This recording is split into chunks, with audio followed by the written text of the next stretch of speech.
My son-in-law kicked my pregnant daughter off his yacht at midnight. I didn't scream. I didn't move.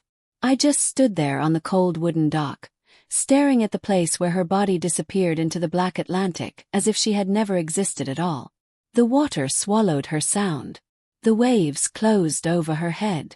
And in that moment the world became very quiet. Her name is Emily. She was 4 months pregnant. And the men who pushed her into the ocean were the ones who were supposed to protect her. They laughed. I will never forget that. They laughed as they had just spilled a drink. Not a life. Marcus, my daughter's husband, leaned against the polished railing of his father's yacht, smiling down into the dark water. "She'll be fine," he said casually. Always so dramatic. His father, Charles Whitmore, adjusted his cufflinks and looked out over the ocean like he was admiring the view.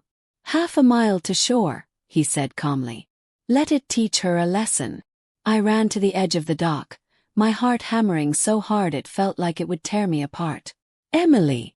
I screamed. "Emily, baby, can you hear me?" Nothing answered me. Only the water. Only the wind. Only the sound of that yacht's engine starting up. Before I tell you what happened next, if you believe in karma, justice, and quiet women who never give up, please subscribe to Grandma Moments, and tell me in the comments what state you're watching from. Now let me take you back to how this nightmare began. I am Eleanor Whitfield, 69 years old, gray hair, wrinkles earned honestly, a retired school secretary who spent her life keeping order in a noisy world. I raised Emily alone after her father died when she was 9. I packed her lunches. I checked her homework. I held her when she cried about boys who didn't call back. She was my miracle. And when she married into money, I knew, deep down, it wouldn't save her. Marcus Whitmore came from a family that owned everything. Houses on 3 coasts, private planes, a political dynasty that made senators nervous. He was charming in the way rich men are taught to be. Polite, confident, empty behind the eyes. From the first moment I met him, something felt wrong. He shook my hand too firmly. Looked at Emily like she was something he had purchased. But Emily loved him. And what kind of grandmother tries to stand between love and hope?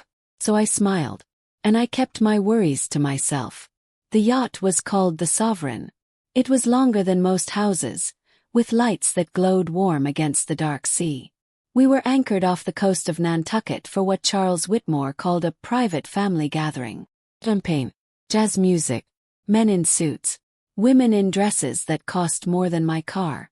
Emily stood beside me on the deck, her hand resting over her stomach. "Grandma," she whispered, "I told Marcus today." My heart skipped. Told him what? About the baby. I smiled so wide my face hurt. "Oh, sweetheart."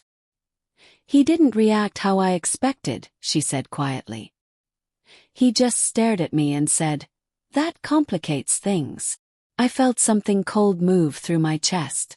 "Complicates what?" I asked. Emily shook her head. "I don't know." Across the deck, Marcus stood with his father. They were talking low, serious, glancing toward Emily again and again. And in that moment I knew. Not with logic, not with proof, with instinct, the kind that has kept women alive for thousands of years. It was close to midnight when Marcus called her over. "Emily," he said, smiling too brightly. "Come here a moment." She hesitated. I took her hand. "Do you want me to come with you?" He laughed. "Oh, come on, Eleanor. We just need a word." Emily squeezed my fingers, then walked toward him. I watched her back as she went. I watched Marcus step closer. I watched Charles move behind her. They boxed her in against the railing. "Marcus," Emily said, her voice uncertain. "What's going on?" He leaned down toward her. His voice was low, but I could hear enough. "You really think you can trap me with a fake pregnancy?" Emily gasped. "What?" "Marcus, I'm not lying." His hand shot out and grabbed her arm. I started running. "Let her go," shouted. Charles stepped behind her, blocking her escape. "You don't get to steal from this family," Marcus hissed. "You don't get to take what's mine." I'm pregnant, Emily cried. You can't do this. Marcus looked at his father. They didn't say a word. They didn't have to. Together they pushed. Emily went over the railing backwards. Her scream cut off when she hit the water. It made a sound I will never forget. Like something breaking. I reached them seconds later. What did you do? I screamed, grabbing Marcus's jacket. What did you do to my granddaughter? He shoved me back so hard I nearly fell. She'll swim, Charles said calmly. She always loved attention. The water is freezing. I screamed. She's pregnant. Marcus laughed. You actually believe that? I ran to the emergency life ring on the wall, tore it loose, and threw it into the black water. Emily! I screamed. Grab it! Nothing answered. No splash. No voice. Just darkness. The yacht's engine roared to life. What are you doing? Cried. Marcus turned the wheel. We're going back to shore, he said. This nonsense is over. And the yacht pulled away, leaving my granddaughter alone in the ocean. Collapsed to my knees. I called the Coast Guard with shaking hands. My granddaughter fell into the water, I said. Please, please hurry. We waited. I screamed her name until my voice broke. Minutes stretched into something else. Time felt unreal. When the Coast Guard finally arrived, their lights cut through the darkness like angels. They searched for nearly 2 hours. I stood at the edge praying, begging. When they finally found her, she wasn't moving. Her skin was blue. Her hair tangled with seaweed. They pulled her into a rescue basket. Is she alive? Yes. Barely, the medic said. They rushed her to the helicopter. I watched them lift her away into the night. And as I stood there, shaking and hollow, took out my phone. And I called my brother. I need you, I said. He didn't ask questions. He just said, I'm coming. The hospital smelled like antiseptic and fear. Machines hummed beside Emily's bed, their soft beeping the only proof she was still alive. Her skin looked gray against the white sheets, her chest rising and falling with the help of tubes and wires. Every time her body shuddered, I flinched, afraid it might be the last time. I sat beside her, holding her hand, whispering her name. Emily, Grandma's here. You're not alone. But she didn't wake. 3 hours earlier, she had been standing on a luxury yacht in a navy blue dress, her hand resting over the tiny life growing inside her. Now she was fighting to stay alive. And somewhere in the city, Marcus Whitmore was sleeping peacefully. The doctor came in just after dawn. He was young, kind-eyed, and exhausted. She's stable, he said softly. But she's suffered severe hypothermia and head trauma. We're monitoring internal bleeding. It's too early to know the full extent of the damage. And the baby? Yes. He hesitated. We're doing everything we can. I nodded, even though my knees felt like they might give out. While Emily lay unconscious, memories kept circling in my mind. Little things. Warnings I had ignored. The first time Marcus came to dinner at my small house in New Jersey, he looked around like he was evaluating real estate, not meeting his girlfriend's grandmother. How much is this place worth? He asked casually. I laughed awkwardly. Oh, I don't know. I've lived here for 40 years. He smiled thinly. I suppose that's sentimental value. Emily had blushed. He didn't mean it like that, Grandma. But he did. He always did. Marcus had swept Emily into a world of expensive restaurants, private jets, and parties where people smiled without warmth. He bought her dresses, jewelry, and a penthouse overlooking the water. But he never bought her safety. When she called me late at night, crying because he'd disappeared for days, I told her she deserved better. When she told me he got angry if she didn't answer his messages immediately, I told her that wasn't love. She told me I was old-fashioned. I didn't understand how modern relationships worked. So I stayed quiet. And now I hated myself for it. At noon, Marcus finally arrived at the hospital. He walked in with flowers and a lawyer. Lawyer. That told me everything. Eleanor, he said, his voice gentle, practiced. This is all such a tragic accident. I stood slowly. You pushed her. He looked genuinely annoyed. Please. Emily lost her balance. She was emotional. She leaned too far. Marcus, I said quietly. I watched you do it. His eyes hardened for half a second. Then the lawyer stepped in. Mrs. Whitfield, we advise you to be careful with such accusations. Senator Whitmore is a public figure. These statements could be considered defamatory. I leaned closer. My granddaughter almost died. Marcus turned away. We're praying for her, he said flatly. Then he left. I knew then that they would lie. And that they would try to bury this. That afternoon Emily woke. Her eyes fluttered open slowly. Grandma, she whispered. I grabbed her hand. I'm here, sweetheart. Tears slid down her cheeks. They pushed me, she said weakly. Marcus and his father, they pushed me. I know, I whispered. I saw. The baby, she asked, her voice trembling. I didn't answer. She already knew. The monitor started beeping faster as she began to cry. A nurse rushed in. I stepped back, my heart breaking all over again. Later that evening my brother arrived. Gray-haired. Eyes still sharp from 30 years in federal investigations.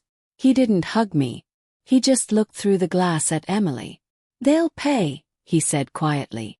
I need you to understand something, Eleanor, he continued. Men like Whitmore don't just do this once. This wasn't a mistake. This was planned. I swallowed. So what do? We don't rush, he said. We dig. Thomas started calling people. Old contacts, journalists, financial analysts. He moved like a man stepping back into a war he'd never really left. Within 2 days he found the first crack. Marcus's trust fund, he told me over coffee. $40 million. His wife gets half if he divorces. And if there's a child support for 18 years. So Emily became expensive, I said. Exactly. He found something else. Charles Whitmore's first wife had died 20 years earlier. Fell down the stairs. Ruled an accident. But the autopsy photos didn't match the story. She had defensive wounds, Thomas said. Bruises consistent with being pushed. My stomach turned. On day 4 the Boston Globe called. They had heard whispers. They wanted to know more. Thomas gave them just enough. Not accusations. Questions. By the next morning, headlines were spreading. Questions surround Senator Whitmore's past. Charles held a press conference. He smiled. He denied everything. But his hands were shaking. That night, Emily squeezed my hand. Grandma, she whispered, I'm scared. I brushed her hair gently. I know, baby. But we're not alone anymore. And far away, powerful men were beginning to realize something. They had made a mistake. They had underestimated a grandmother. Powerful men don't panic the way ordinary people do. They don't cry. They don't beg. They don't shout. They tighten their grip on everything they think they still control. That was what Charles Whitmore did the morning the Boston Globe ran its first story. The headline was small, almost polite. Questions surround Senator Whitmore's past. No accusations. No crimes. Just questions. But questions are dangerous. Because once people start asking them, the truth starts leaking out. I was sitting beside Emily's hospital bed when the story broke. The television was mounted high on the wall, volume low, but the anchor's voice carried through the quiet room. Sources say discrepancies have been found in Senator Whitmore's financial disclosures. Emily stared at the screen. That's Marcus's father, she whispered. Yes, I said. And he's scared. She shook her head weakly. He never gets scared. I took her hand. Everyone does. Eventually. By noon, Charles Whitmore was standing behind a podium outside the State House. Reporters crowded forward. Cameras flashed. He smiled. That practiced political smile that had fooled voters for 30 years. My first wife's death was a tragic accident, he said. My daughter-in-law's fall was a tragic accident. We are cooperating fully with the Coast Guard. But I saw it. The way his fingers trembled slightly. The way his eyes flicked left and right. Fear. Marcus arrived at the hospital that afternoon. Not alone. 2 lawyers followed him like shadows. He didn't even look at Emily at first.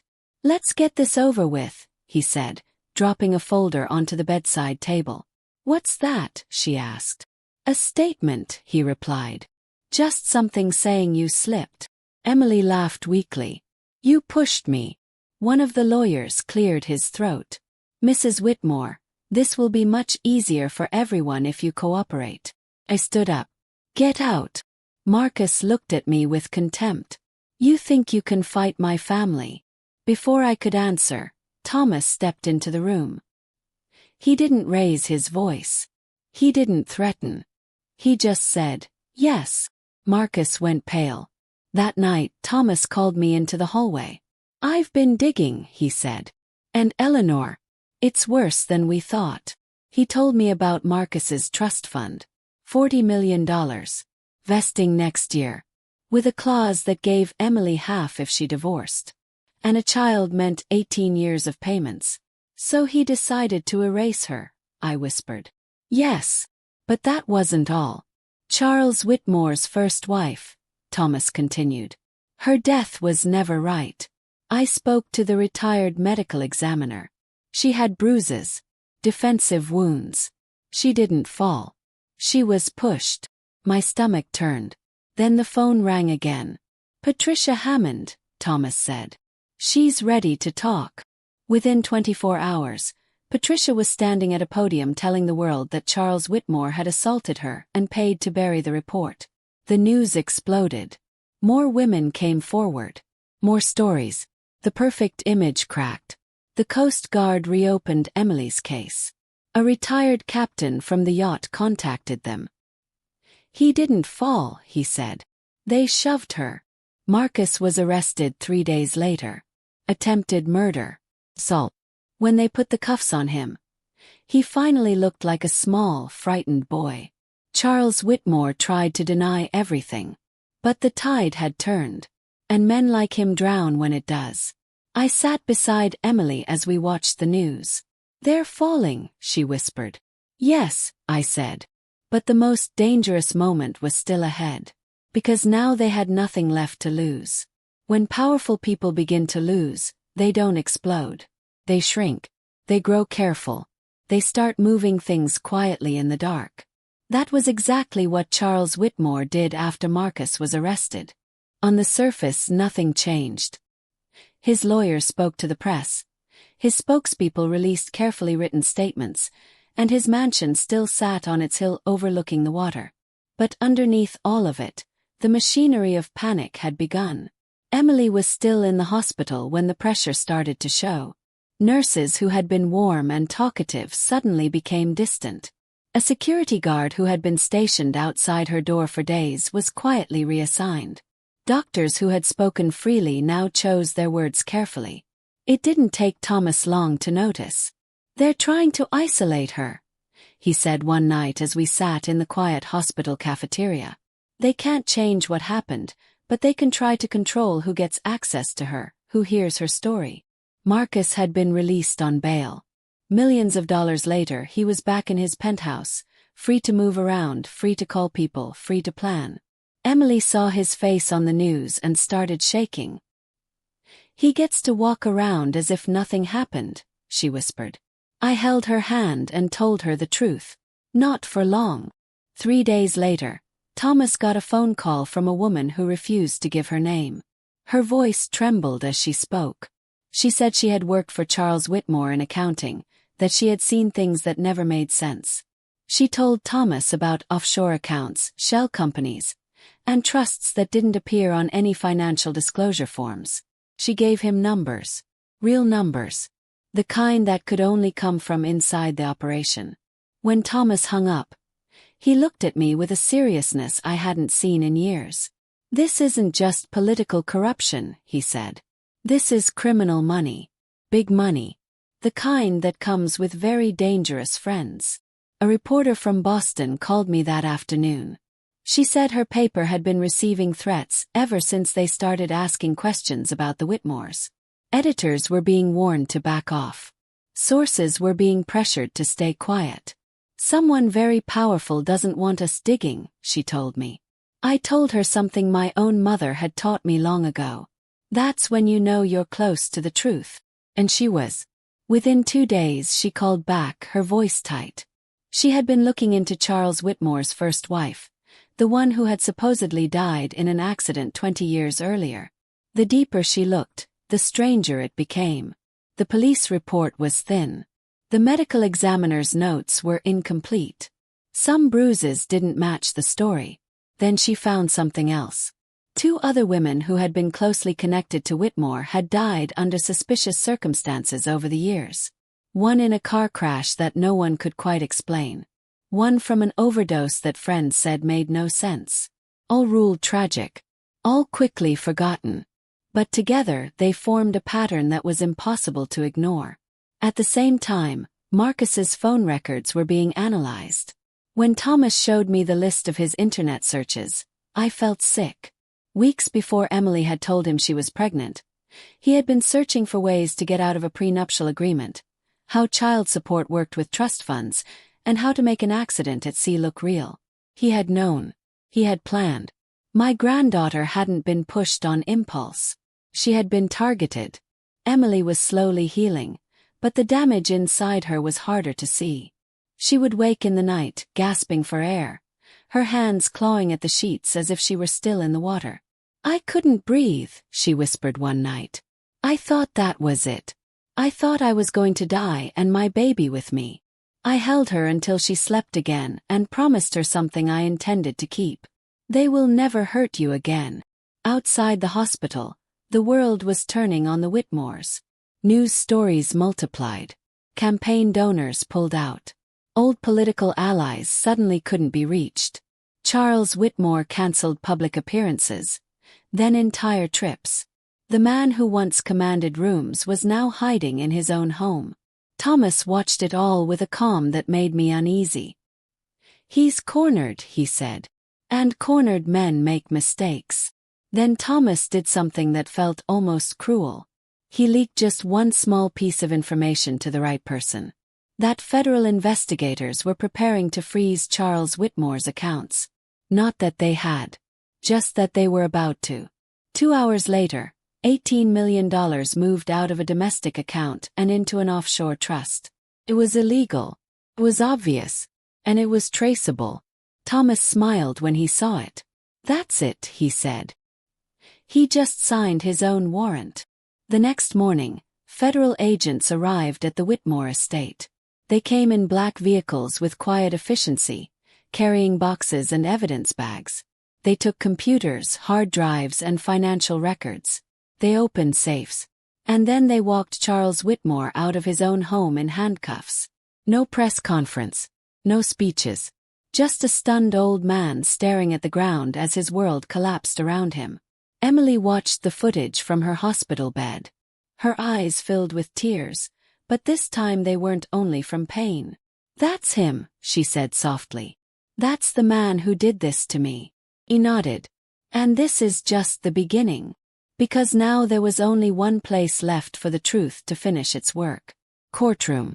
And there, everything would finally be decided. The courtroom was silent when they brought Marcus in.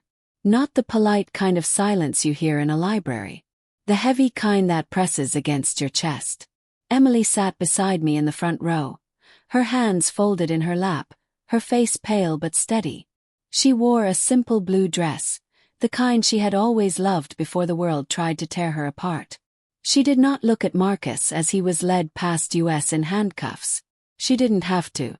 His presence filled the room like a bad smell. Behind him came Charles Whitmore. Once cameras had chased him.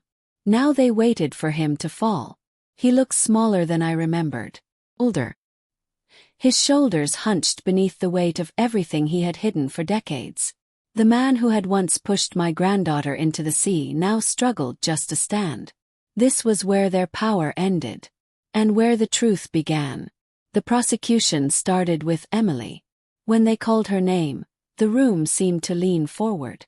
She walked slowly to the stand, one step at a time, her back straight, her head high.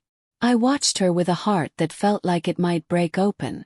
"Tell us what happened that night," the prosecutor said. Emily took a breath. She spoke softly at first, then with growing strength. She described the yacht. Cold air. How she had told Marcus about the baby. How his face had changed. How he had called her to the railing. How his father had stood behind her. "They said I was trying to trap him," she said. "They said I didn't belong." Her voice shook. "Then they pushed me." There were gasps in the courtroom. The defense tried to paint her as emotional, unstable, and greedy. They asked about the prenup. They asked about money. They asked about her mental health. Emily answered calmly. "I loved my husband," she said. "I trusted him. And he tried to kill me." No one could argue with that. Then came the Coast Guard captain. He described seeing Marcus and Charles shove her. Then came the financial experts. They explained the trust fund, the motive, the searches Marcus had made online. Then came Patricia Hammond. She stood at the podium and told the jury how Charles Whitmore had assaulted her and paid her to stay quiet. 3 more women followed. One by one. The pattern became impossible to deny. Charles Whitmore took the stand. He denied everything. But then Thomas presented the offshore accounts, the illegal transfers, the attempt to hide money after the investigation began. That was when Charles finally cracked. His voice trembled. His hands shook. He could no longer lie his way out. The jury deliberated for 4 hours. For long hours. Emily held my hand. Finally they returned. "On the charge of attempted murder," the foreman said, "we find Marcus Whitmore guilty." Emily closed her eyes. "On all charges, guilty." Marcus collapsed into his chair. Charles Whitmore's trial followed. His first wife's death. The financial crimes. The conspiracy. The verdict was the same. Guilty. Life in prison. 2 years have passed. Emily is rebuilding her life. She designs gardens now. Places of beauty. Places where children laugh. She doesn't talk about Marcus. She doesn't have to. I sit on my porch most evenings, watching the sun go down. Quiet. Gray-haired. Just a grandmother. But powerful men learn something they will never forget. You don't have to be loud to be strong.